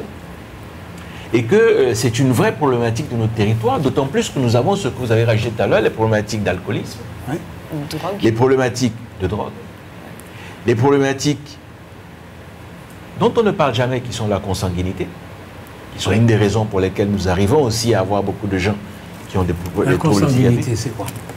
Ça veut dire que nous avons un petit territoire et que, vous savez, quand les gens se marient chez moi, on remonte à la 7e génération, je ne sais pas si ici, les gens font une étude de leur patrimoine génétique comme on le fait chez moi. Parce que chez moi, avec mon nom, si je veux épouser une femme de mon village, je suis obligé de remonter à 7 personnes avec mon nom avant de dire je vais l'épouser et elle pareil. Et si on trouve une parenté commune, il n'y a pas de mariage. C'est aussi simple que ça. Alors que non seulement vous, ce n'est pas possible à faire, mais en plus, il y a des enfants qui sont faits sans savoir exactement qui est le père, parce que ça ne se dit pas toujours, et que nous sommes sur un petit territoire, et que donc il y a des problématiques que l'on ne va pas trouver ailleurs. Nous les trouvons d'ailleurs dans les problématiques de 10, dont on parle beaucoup, qui sont une des raisons pour lesquelles nous avons beaucoup de ces problèmes-là sur le territoire. D'accord? Parce que c'est la consanguinité qui est un vrai problème de psychiatrie. D'accord? Donc je pense qu'il faut... Alors, je les entends se plaindre. Pas se plaindre, manifester. Parce qu'en fait, les structures aussi n'existent pas. Non seulement les structures n'existent pas, mais elles ne sont même pas financées. Parce qu'on leur promet des financements, finalement, qui n'arrivent pas. Parce que l'hôpital ou les structures qui sont censées le faire, et même en termes de prévention. Et je vous signale que nous avons eu un phénomène ici qui est le phénomène du Covid en 2021, qui a encore accentué cette problématique de troubles psychiatriques. D'accord? Et qui, malheureusement, ne permet pas aujourd'hui d'avoir non seulement un dépistage, ce qui provient de ce qu'on appelle la prévention, mais surtout d'avoir un suivi correct pour les gens qui sont malades. Je ne veux même pas arriver aux problématiques de l'hôpital, parce qu'encore là, c'est encore un autre problème. Parce que là, non seulement il n'y a pas de médecin, mais c'est vraiment le parent pauvre, comme vous avez dit, de la médecine en général, pour lequel, malheureusement, nous devons nous réveiller, parce que là encore, il s'agit de nos enfants et des problématiques que nous avons en concomitance avec la pauvreté, en concomitance avec toutes les problématiques que nous avons déjà sur le territoire. Et vous savez qu'on a eu beaucoup de psychiatres martiniquais. Bien sûr. À l'époque, on avait beaucoup de psychiatres martiniquais. Il y en a de moins en moins. Vous voulez dire quoi, jeune fille? Je suis d'accord aussi, le fait qu'ils manifestent, parce que nous savons déjà des personnes qui sont fragiles. Si en plus de ça, il n'y a pas les aides pour les encadrer et que même le personnel soignant ne soit pas encadré, il y a des risques de maltraitance. On n'en parle pas, mais j'imagine qu'il y a peut-être des risques de maltraitance parce qu'il n'y a pas forcément les équipements, il n'y a pas forcément l'espace aussi. Bon, moi aussi, je trouve ça très curieux qu'on ait changé l'endroit alors qu'on était proche de la nature. D'ailleurs, Fanon, c'était les sortants de Fanon et de la psychiatrie, on a parlé de ça la semaine dernière. Et je trouve bizarre que nous avons un grand homme comme Fanon qui a mis en place des procédures de la psychiatrie en pleine nature, les personnes n'étaient pas enfermées, etc. Et que chez nous, on reproduit un schéma que Fanon s'est battu pendant longtemps à débattre, à déconstruire en fait. Je trouve ça très curieux. Et bon, moi je trouve ça bizarre aussi parce que le président a dit que la santé mentale serait le combat national. Et il a dit ça, mais je ne vois pas de financement déployé pour justement soutenir ses paroles. Donc voilà, je me pose des questions. Alors ce que moi je voulais dire, c'est que j'ai cru avoir suivi les réflexions qui ont été tenues à l'occasion du projet de Lamantin. Alors, on critiquait Colson en disant que c'était la psychiatrie concentrationnaire, c'est-à-dire qu'on mettait tous les malades entre eux. Alors, même s'il y avait un environnement qui leur permettait de faire un certain nombre de choses. Quoi. Pour passer à un autre modèle, le modèle du malade qui regagne son environnement familial, son environnement normal, enfin, habituel. C'est ce que j'ai cru comprendre à l'époque qui fait que tout le monde, je me souviens, il y avait un débat à la région, qui était agent à la région à cette époque-là, tout le monde était d'accord avec cette approche-là, disant sortons de la psychiatrie concentrationnaire, où on met tous les malades ensemble, on les traite, on les pique, on leur donne toutes sortes de on leur donne toutes sortes de machins. Il faut passer à un autre modèle où on traite un malade, mais en leur permettant de regagner leur environnement normal, que c'était la condition pour qu'ils reprennent une vie normale. C'est sûr que j'ai cru comprendre. C'est l'époque C'est sûr que j'ai cru des comprendre. appartements thérapeutiques. C'est ça. C'est l'époque où on a commencé les appartements thérapeutiques.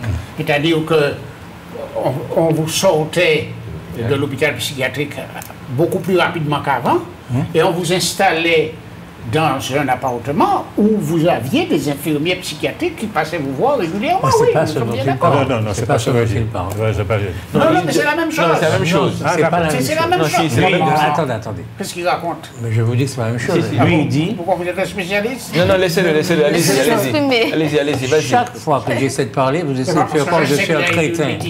Donc je suis un crétin, laissez-moi dire mes crétineries. Alors, ce qu'il veut dire, c'est qu'on remettait la personne dans son milieu naturel. On le faisait Chez lui? retourner dans sa famille, Dans sa famille. au maximum. Ça Non, n'a rien c'est à pas voir. ça, c'est pas ça. C'est ce qu'il a dit. Ah, mais attendez, c'est mais pas c'est ça, maintenant le- qu'on les remet dans leur famille. Vous n'avez Non. pas compris ce qu'il a dit, donc je vous explique ce qu'il a dit. Il n'a pas parlé d'appartement thérapeutique, c'est ce qu'il a dit, c'est ce que je viens de vous expliquer là, le remettre dans leur Bien, famille. n'importe Non, quoi. en C'est fait, bien ce que non, vous disiez, mais non, ce qu'il voulait dire, non, n'importe ce que moi j'ai compris de ce que M. Valin, c'est en fait c'est la discrimination que d'être à Colson entraînait. En fait, de dire je suis à Colson était discriminatoire pour les patients, en réalité. Et donc, pour que cette discrimination cesse et pour qu'ils soient intégrés dans la société, Voilà. pour qu'on ne soit pas simplement isolés de l'autre côté, on a décidé qu'en fait c'était mieux de les avoir dans un environnement C'est pas où pour tout le c'est monde... pas une question de c'est une question de thérapie. Que Oui, c'était c'est- mieux de les soigner en leur permettant d'être dans l'établissement psychiatrique, mais également d'être dans leur famille en même temps, de temps en temps, etc. Mais Pas dans à la cause- famille, dans l'environnement, Mais c'est-à-dire de maintenant- vivre, de pouvoir retrouver une vie en fait normale. C'est-à-dire qu'en les isolant uniquement à Colson, en fait on en faisait plutôt C'est des quoi une vie parias. normale? Mais parce que la maladie, le patient psychiatrique n'est pas obligé de rester à l'hôpital toute sa vie. Oui, alors la vie normale, c'est le quoi? but c'est de le réintégrer dans la vie de tous les jours. Ben, En fait, c'est ce que je vous dis. mais c'est pas ce qu'il a forcément dans la expliqué. famille. Mais oui, c'est ce qu'il a expliqué. Et c'était discriminatoire, en fait, de les laisser à Colson. Oui, Et donc, on a décidé de les ramener pour qu'ils soient pris dans un environnement commun, pour qu'ils s'intègrent plus facilement, que la prise en charge psychiatrique ne soit pas considérée comme quelque chose que a les gens le- fuient. concentration. Voilà. On a appelé ça la sectorisation de la psychiatrie Ah bon. à Ah, mais- l'époque. Moi, je trouve que c'est pas une bonne idée parce que. Moi, je dis pas que c'est pas une bonne idée que les malades puissent voir leur famille, c'est pas tellement ça le problème. C'est que quand le malade a fait une crise, par exemple, une semaine, il reste en hôpital psychiatrie et puis après, on le ramène chez lui. Mais s'il prend pas ses médicaments correctement et tout, il refait des crises et on le revoit. Donc, c'est un Non, cheminement. il est suivi par un tas de structures, on appelle MPO, enfin. Oui. Non, mais par exemple, moi, je connais une personne comme ça. Il est pas bipolaire. Schizophrène. Et normalement, il n'est pas censé boire de sucre, hein, de boisson gaz. Oui, le sucre, ça le rend nerveux. Ah bon? Oui, je sais pas pourquoi, mais bon. Celui-là, spécifiquement. Oui, on va celui-là dire. spécifiquement. D'accord, ok, Voilà. voilà. Je dis pas que tous les schizophrènes Voilà. sont comme ça. On lui dit qu'il est dans une fête, on lui dit de ne pas prendre de sucre parce qu'on sait que c'est pas bon pour lui. Il court, il prend la canette, il la boit et hop, il fait sa Il n'y crise. a pas besoin d'être schizophrène pour pouvoir courir devant une canette et puis boire. Oui, hein. oui, non, mais là, c'était vraiment une crise. C'est-à-dire qu'il est devenu violent, etc. Oui, mais tu voudrais donc l'enfermer pour qu'il ne sorte Non, plus. mais C'est quoi le but? Oui, mais ma question, c'est comment on fait pour les suivre à Ben, c'est le test. l'extérieur? Ben, c'est le test, c'est de mettre en place des structures de surveillance qui vont aller vers le patient plutôt que le patient vienne vers la psychiatrie, ce qui permet déjà une autonomie, d'accord? Parce que le but, c'est quand même la réinsertion de le patient psychiatrique dans la société. C'est ça le but. Oui, le mais- but, ce n'est pas de les garder. Et donc, Non, on va faire des tests. Chaque choix, on va tester. Pas les garder, on va voir mais si c'est possible. il y a des personnes qui méritent un peu plus d'attention. Moi, je me dis, par exemple, quand une personne est bipolaire, non pas bipolaire, schizophrène, par exemple. La sectorisation Eh de la ben, psychiatrie. la personne est dans un milieu médical et les parents viennent régulièrement le voir. Non, mais tu ne vas pas laisser La quelqu'un sectorisation. dans l'hôpital alors que c'est des gens qui peuvent travailler. Vous savez qu'il y a des schizophrènes qui travaillent. Ça ne les empêche pas de travailler, mais bien sûr. Il y a des gens qui ont des troubles psychiatriques qui vont au travail tous les jours comme vous et moi. Oui, mais Attendez, les personnes ne prennent plus les médicaments. Monsieur, attends, sur ce plateau, on en a un exemple. Bon, docteur José, regardez par hasard, vraiment par hasard. Les bipolaires aussi, c'est qu'à un moment donné, ils pensent qu'ils se sentent tellement bien qu'ils se disent qu'ils sont normaux et puis ils prennent plus de médicaments et puis après ça part en Mais ça, live. c'est autre chose. Ne Ça part- prendre de médicaments ça- ne veut ça pas part dire. en live, C'est moi, parce je que sais vous ce ne que je prenez dis. pas des médicaments que vous gardez enfermés. Que juste une seconde. C'est pas une raison. Docteur, vous allez souvent dans la Caraïbe. Oui. Docteur Montezut. Oui. Est-ce que vous avez l'impression qu'à Barbade, on est moins en sécurité qu'en Martinique? À Barbade, on dit que c'est un pays relativement développé dans la Caraïbe. C'est pour ça qu'on parle de la Barbade. Que c'est un pays moins sûr que... Il y a moins de délinquance qu'en Martinique. À première vue, comme ça. Moi, je pense que c'est un pays beaucoup plus... Il est plus petit. Beaucoup plus sûr. Pas la Martinique. OK. Parce ils sont 200 000, nous on est 350 000. Ils sont moins nombreux. Ah oui. Seulement, ça n'a rien à voir avec la sécurité, ça. Non, mais je veux dire que tout est ramené à des proportions. Non, rien n'est ramené, rien du tout. Ce que je vais vous dire, c'est qu'à Barbade, eh bien, il y a près de 3 fois plus de morts criminels, en fait, qu'en Martinique. On n'a pas cette impression-là. Vous êtes sûr que c'est pas la Jamaïque? Non, justement, à la Barbade. Oui, ils ont un problème récemment, là. Ils ont nommé... bien que la première ministre, a évoqué l'idée qu'on puisse créer des milices à Barbade pour se protéger contre cette criminalité. Oh bon. Alors ma question, et c'est pour ça que je voulais en discuter avec vous, pas vous d'ailleurs, je commence par M. Girard. Est-ce que vous pensez que demander aux citoyens de se défendre lui-même, ça peut être une solution, les milices de quartier, alors pour lutter contre les personnes... contre la criminalité. La criminalité organisée. Contre les gens qui vont faire du narcotrafic. Alors créer des milices, non, peut-être pas, parce que les milices, par définition, ça fait appel directement à des méthodes violentes, d'affrontement en tout cas. Non, je pense que c'est plutôt une vigilance sociale la maximale, un système d'alerte, des systèmes d'alerte pour que l'on puisse repérer au plus vite des éléments qui posent problème, quoi. Mais une milice, non, ça me paraît, ça me paraît pas une bonne idée. Est-ce qu'il faut faire des milices? Oui, est-ce qu'elle émettait l'idée que les gens s'organisent en milice pour pouvoir résister à ces narcotrafiquants? Vous parlez de... À Barbade.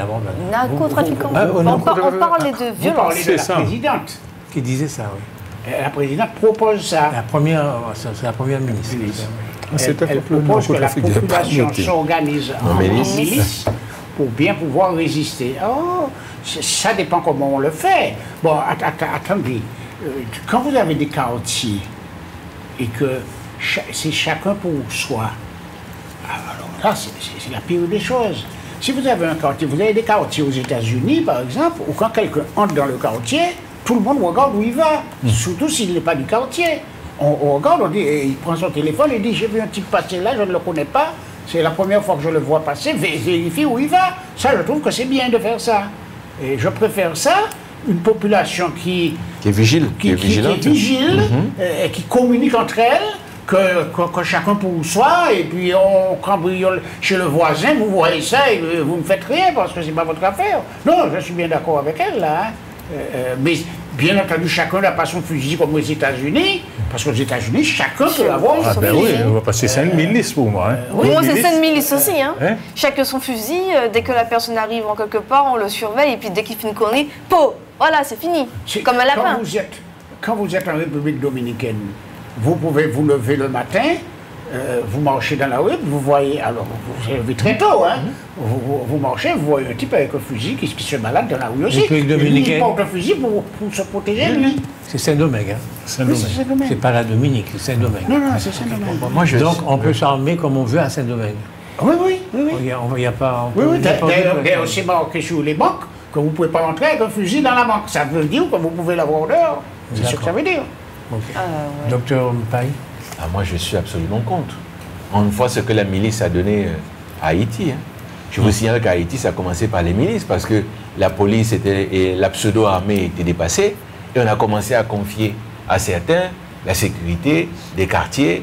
Puis c'est certains à qui on a confié la sécurité des quartiers se sont retournés contre leurs protecteurs de la police et puis finalement ils sont montés dans les collines et sont devenus les organisateurs aujourd'hui du fait que Haïti ne s'en sorte pas. Je suis absolument contre qu'on puisse équiper d'armes un certain nombre de gens qui ne sont pas faits pour ça. Oui, ça, pour moi, ça provient des pays que je dis, comme je dirais, des pays dont l'état de droit a cessé d'être, de la mafia. On parle de milice. Il n'y a pas de milice aux États-Unis. On permet aux gens de porter une arme, on permet de barricader, de fermer, mais la police reste quand même, et l'état de droit reste quand même le garant de tout ce qui se passe sur le territoire. Si vous allez à Haïti, vous avez les milices, je ne suis pas sûr que l'État puisse contrôler une milice de ce côté-là, parce que ça c'est devenu autre chose. Donc dire que nous allons avoir des milices à la Martinique, je suis absolument contre, mais alors plus que contre, absolument contre. Moi je suis contre aussi, hein. Moi je suis plus pour le soutien familial.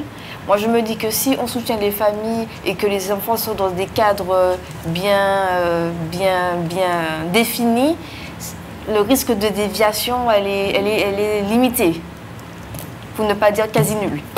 Donc moi je suis pour le soutien des familles. Ok, c'est qu'on sent qu'il y a quand même un problème d'insécurité qui commence à se faire jour en Martinique. On parle de la vie chère, mais il y a aussi l'insécurité. Donc il y a... Qu'est-ce qu'on peut faire? Faire confiance à la police, à la gendarmerie. Il n'y a rien à faire, le peuple lui-même n'a rien à faire. Vous étiez en train de parler de la Martinique. Il a pris ce que vous avez dit là. Oui, c'est ça. Non, parce que ce que vous venez de dire là, c'est pas comme ça que c'est décrit. Il y a une étude qui vient de sortir où on dit que la criminalité est 6 fois plus importante aux Antilles qu'en France. 6 fois plus importante.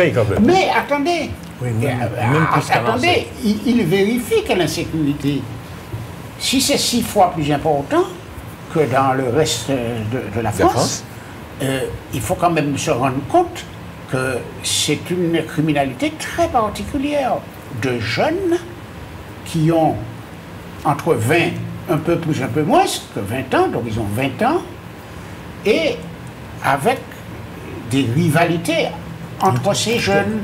Et il précise que pour le moment, la population elle-même n'est pas victime. Ça veut dire que les gens ne sont pas rentrés chez eux avec un fusil pour leur demander leur argent. Il le précise dans l'étude. Autrement dit, et je l'ai toujours dit sur ce plateau, ce phénomène-là qui touche nos jeunes, moi je crois qu'on gagnerait à savoir qui sont ces jeunes, d'où ils viennent, quel est leur passé, pour mieux comprendre le phénomène et non pas croire que, comme on l'a entendu beaucoup ici, qu'il faut mettre des drones, qu'il faut appeler le GIGN, qu'il faut mettre des radars, etc. Non, il y a une délinquance spécifique. Il faut l'étudier et savoir quel remède. Est-ce que vous craignez, docteur, le moment où ces jeunes, finalement, rentreront chez vous avec un fusil? Alors si on va plus loin, on va chercher pourquoi.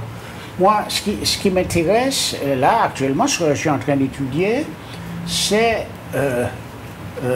d'où viennent ces jeunes.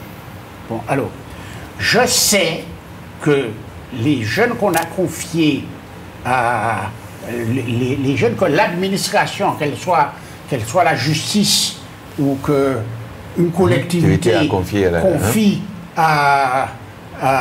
ou à des institutions ou à des personnes. Les personnes, ça s'appelle des familles d'accueil. Des familles d'accueil. Et les institutions, c'est ce que nous connaissons, c'est la Sainte Famille, qui n'existe plus. Ruche, enfin, il y a toutes ces institutions. Moi, je me laisse dire que ces enfants, en très écrasante majorité, passent par la case prison. Alors voilà des gens qu'on confie, que l'administration confie, on confie leur éducation à d'autres, et finalement ils se retrouvent pratiquement tous en prison. C'est une première chose.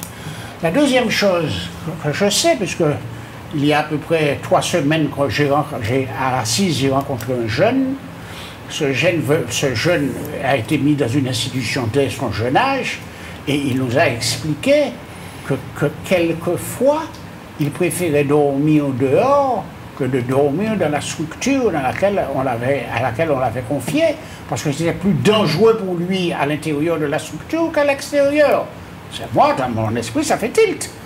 Je cherche à comprendre ce qui se passe là. Et après, bon, lui, il est devenu major. On le voit là, il a 21 ans. Bon, si un jour vous le rencontrez avec un fusil en train de tuer un autre, à quoi vous êtes étonné de croire? Il dit avoir subi des choses qui l'ont vraiment traumatisé. Il a subi toutes sortes de sévices. J'ai pas dit que ce sont des attentats à sa personne, mais des sévices, quoi. Bon, ne pas pouvoir faire ça, ne pas pouvoir faire ça. Ce sont des jeunes traumatisés qui peuvent faire après n'importe quoi. Et la troisième chose que j'ai bien en tête, par rapport à là où je travaille, et là où j'écoute les jeunes, c'est que j'entends aussi cette expression « m'en savent macaïmogène ». M'en savent macaïmogène. Autrement dit, voilà un jeune qui n'a rien à perdre parce qu'il sait qu'il va mourir jeune. C'est-à-dire il a tellement mal vécu son enfance qu'il est prêt à changer de façon de vivre. Ne serait-ce que comme il veut, mais sachant les risques qu'il prend. Et il va se mettre dans la drogue, à vendre de la drogue, mais il sait que c'est dangereux, et il sait qu'un jour, ça va mal se terminer, mais peut-être que pendant 1 an, 2 ans, 3 ans, 4 ans, il aura beaucoup d'argent qui lui permettra d'acheter tout ce qu'il n'a pas pu avoir quand il a été élevé. Moi, je trouve que c'est... Alors, justement, pour donner un exemple de ce que dit Dr Montezum, il y a un général un commandant de gendarmerie, il y a quelques années, qui expliquait que nos jeunes en Martinique à moto se suicident. Ils prennent tellement de risques qu'à la limite, il appelle ça, ce sont des suicides déguisés. Les gars qui font la roue arrière, machin, et qui prennent des risques insensés, eh bien, ce sont des jeunes qui à la limite, s'en fichent complètement de la vie. Hein? Ouais. Donc, qui se suicident. C'était le mot qu'il avait. Oui, vous avez peur pour lui, ouais. Mais lui n'a pas peur pour exactement. Lui. Attendez, mais quand on est jeune, j'ai été comme ça, vous aussi, nous on disait, on s'en fout la mort. On n'a pas l'impression qu'on peut mourir, on fait un tas de conneries. On n'a pas l'impression qu'on peut mourir, on est beaucoup plus courageux. Vous avez quand même une limite. À 19, 20 ans, 21 ans, on s'en fout la mort, c'était notre expression. Elle n'était pas dans la délinquance, quand même.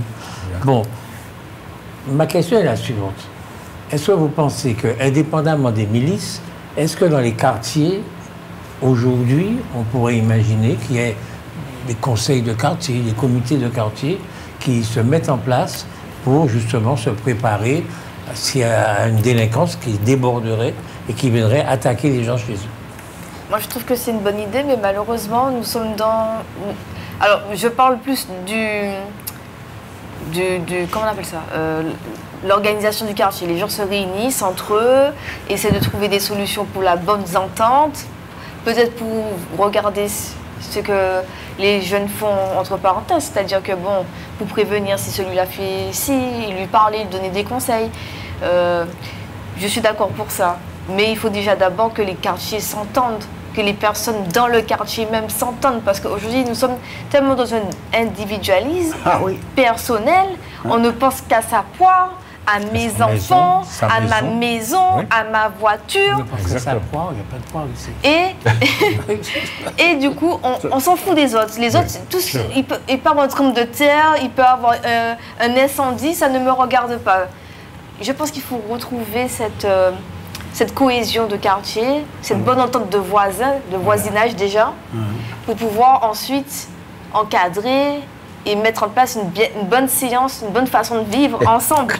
Alors, il y a en France, effectivement, une innovation, je ne sais pas depuis combien d'années, qui s'appelle la fête des voisins.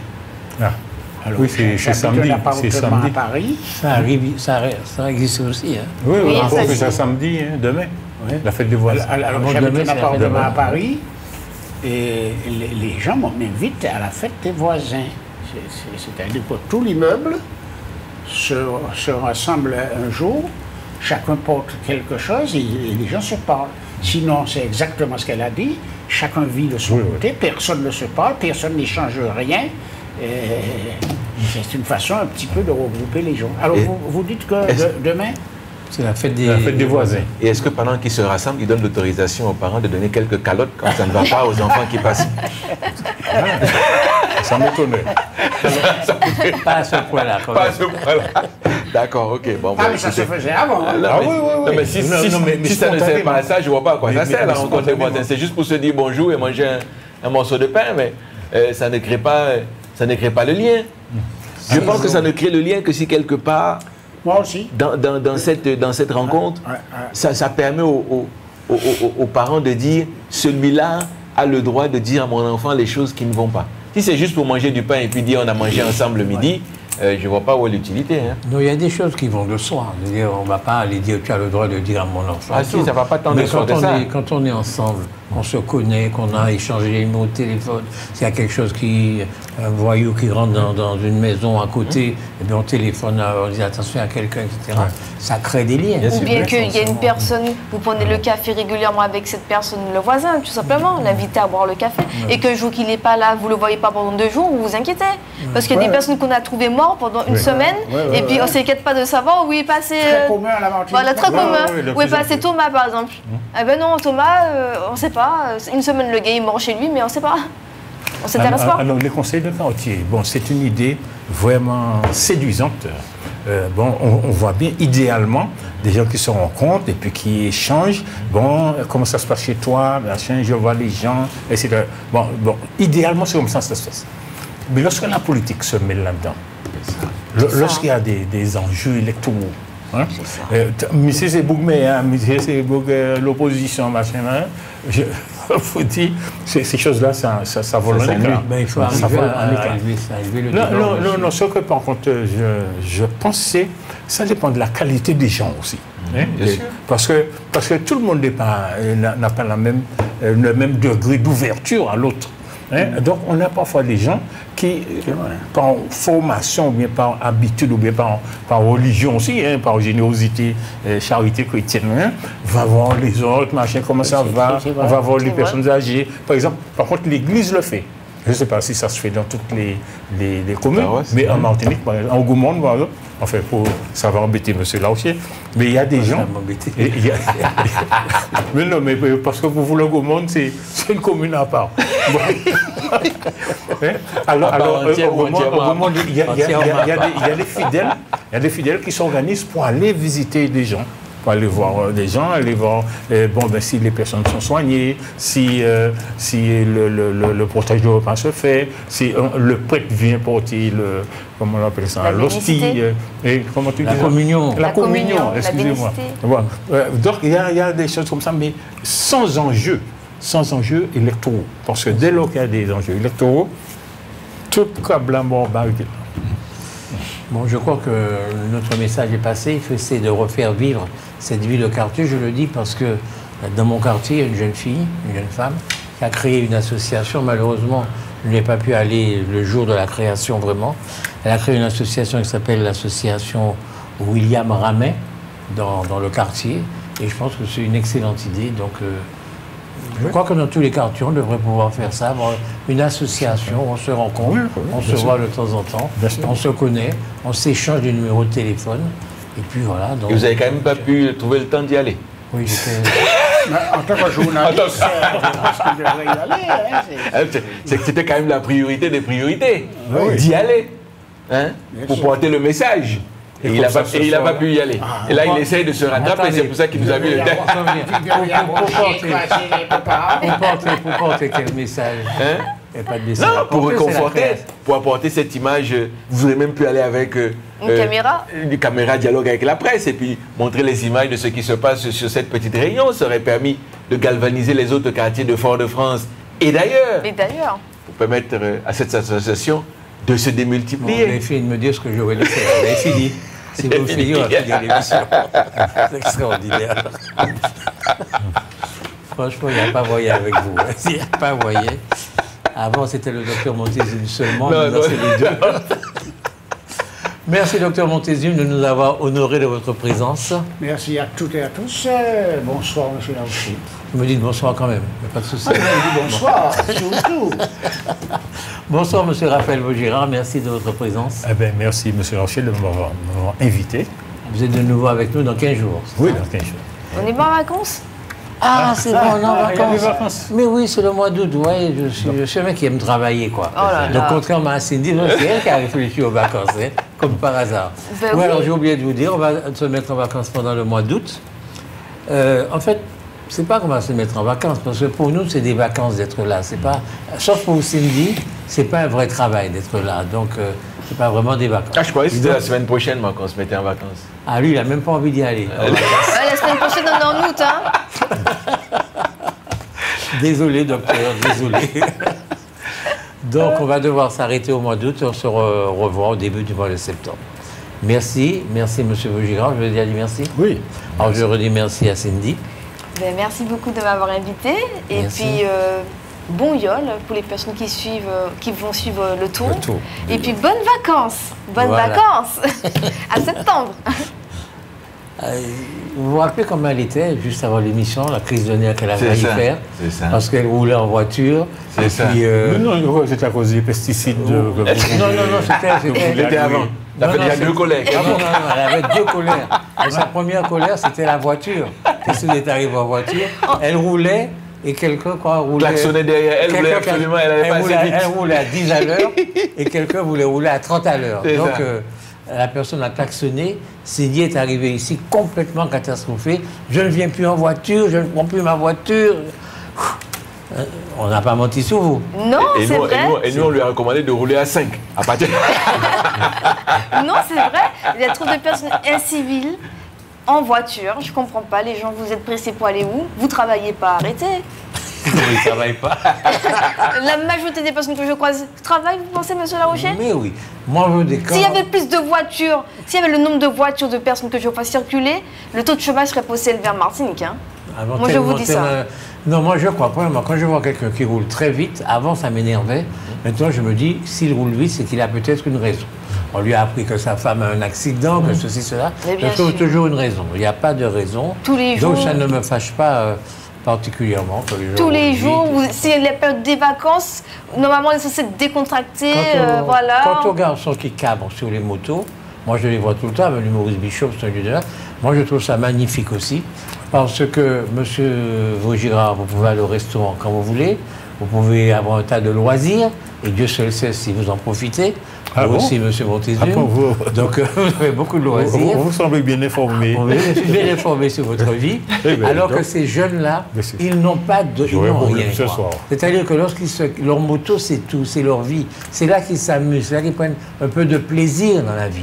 Contrairement à vous, à nous, qui pouvons avoir d'autres Il y a- plaisirs. il y a d'autres Et donc, plaisirs. Mais ils peuvent aller faire Ils ça. peuvent aller à la mer, ils peuvent faire des randonnées, c'est gratuit. oui, hein. non, mais chacun trouve son plaisir. Le problème, c'est de dire Prenez- il qu'est-ce peut qui lui faire fait monter- Aller à la plaisir. médiathèque, à la prendre nage. un livre, c'est gratuit. Vous voyez C'est gratuit. Oui, c'est-à-dire Ils que peuvent aller au vous, 24 heures. vous lui dictez son plaisir. C'est ça. Mais son plaisir à oui, lui, c'est la moto de cabri dessus.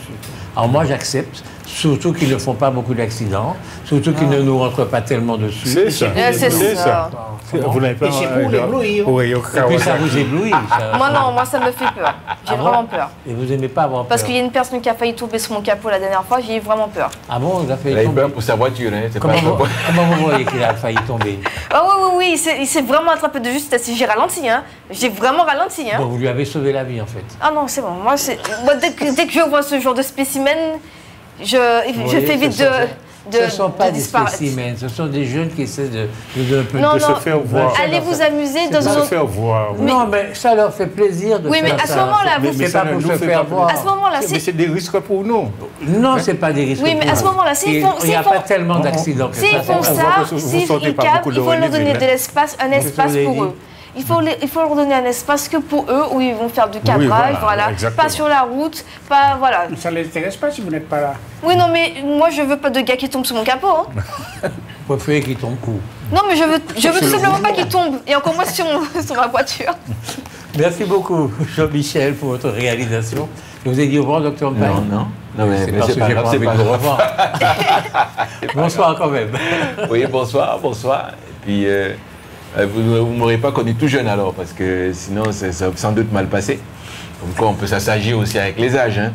Donc, Vous avez d'autres trucs d'intérêt. Tout à quoi. fait, tout Quand à on fait. est jeune, moi aussi, j'ai fait le compte. à fait. plein de trucs. Je faisais donc, tirage au en loto. tout cas, Moi, je fais du roller. bonne semaine, bon tour de Yole, et puis à dans un mois. Ok. Voilà, Cindy, pour se détendre, elle fait du roller. C'est bien ça? Je vous félicite. c'est bien. Merci beaucoup. C'est pas très dangereux pour les autres. Voilà. Merci beaucoup. À bientôt. À bientôt. Ah là là, j'ai jamais vu une réaction.